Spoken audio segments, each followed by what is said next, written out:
right, welcome back.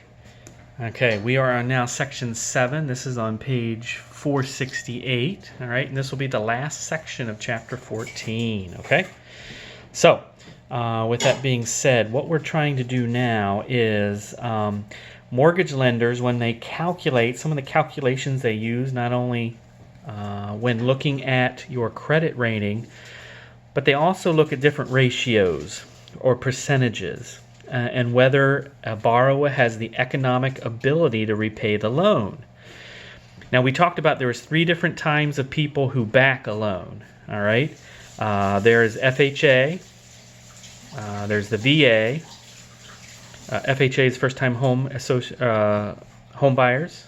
VA is the Veterans Affairs, and conventional.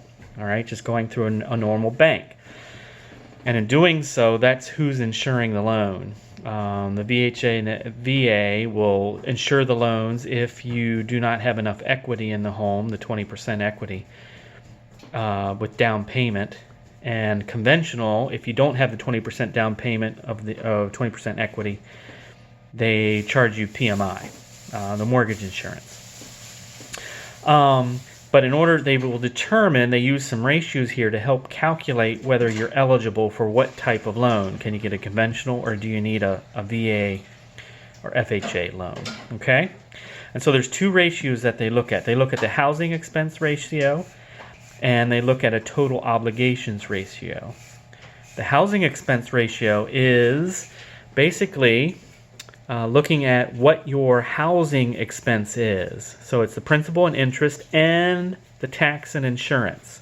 So they look at that whole combination of your expense, your monthly expense, and then they create that, or they create a percentage of that using the monthly gross income as the base.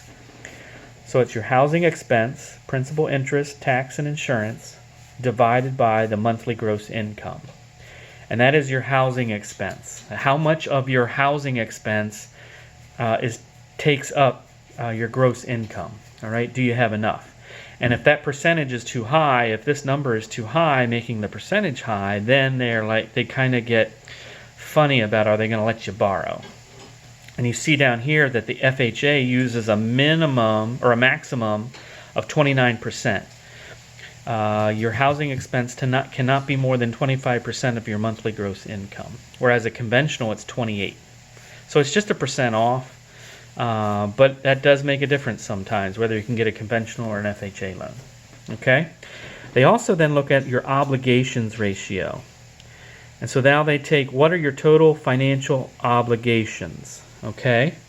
And that's normally not only a housing expense or things like that, but they also look at your housing expenses put into it, but other obligations you may have, other loans, other responsibilities or things like that. So they take that all, so they'll ask you questions. What do you owe here? What do you owe here? What is your total utility payments, as they walk through it? And they come up with a total monthly financial obligations number. And then they compare that to your monthly gross income, and then all those obligations can't be more than a certain percentage. So for an FHA, your total obligations, your housing can be 29%, but all your total obligations, 41%. But for conventional, it's much lower, 5 percentage points lower. It's 36%. All right. So they only want you to spend 8% more on your other obligations for a conventional loan. So let's look, how does this work out? Okay. Well, if we put some numbers to it, okay. It says Sarah earns a gross income of $2,490 per month. So that's going to be our denominator for both ratios. She has applied for a mortgage with a monthly principal, interest, tax, and insurance of $556. That's a pretty reasonable mortgage. Sue has other financial obligations totaling $387.50. So what's the housing expense ratio? Well, that's $556 divided by monthly gross income of $2,490. That gives you a 0.22 or 22.3%. All right. So if we quickly look down here, 22 falls in line with the ratios of 29% and 28%. That's less. So she qualifies for both FHA and conventional. All right, but how about total monthly financial obligations? So we take the monthly house expenses, all right, so $556 plus she has other obligations of $387.50. So we add those together. That gives you $943. Divide that by the gross monthly income of $2,490. The total obligations then are 37%. So if we look now, again, 37%, you can go up to 41 for FHA and up to 36 for conventional. So it would be a little too high for conventional, but she still qualifies for the FHA. All right, so according to the lender guidelines that are pretty standard, according to the lending guidelines, Sue would qualify for an FHA mortgage, but not for a conventional. All right, so that's above the limit. Her total obligations is above the limit for conventional. So she would probably have to go the FHA route. So let's do the triad exercise real quick. All right, they're going to ask the same things here. All right, Roman has a gross earned income of $3,100, and he's applied for a mortgage that's going to end up being $669 with principal, insurance, tax, principal, interest, tax, and insurance. Roman has other financial obligations of $375 a month. Okay, so what's the housing expense ratio? So his gross is $3,100. Okay, so housing expense ratio is going to be housing, the PITI, all over gross monthly. All right, which is $669 divided by $3,100. Okay, so $669 divided by $3,100. All right, $669 divided by $3,100 equals,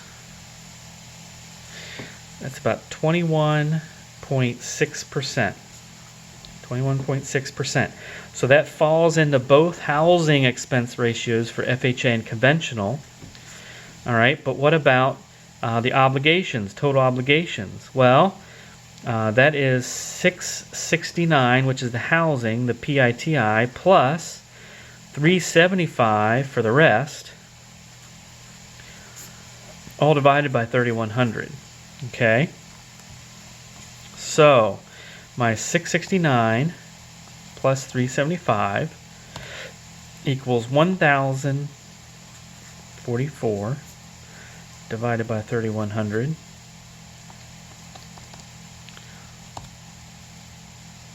It's going to give us 33%, right? 33.7%. Okay, so if we go over to our table over here, all right, 33%, that'll fit into the total obligations, all right, because the max is 36%. So that's below, 33% is below, so he would still qualify for conventional and he could qualify for FHA. And then at that point would be how much equity does he have in the house, how much down payment. If he goes FHA, no down payment, as little as 0. Conventional, you should have 20, and if you don't have 20, you're going to have to pay mortgage insurance.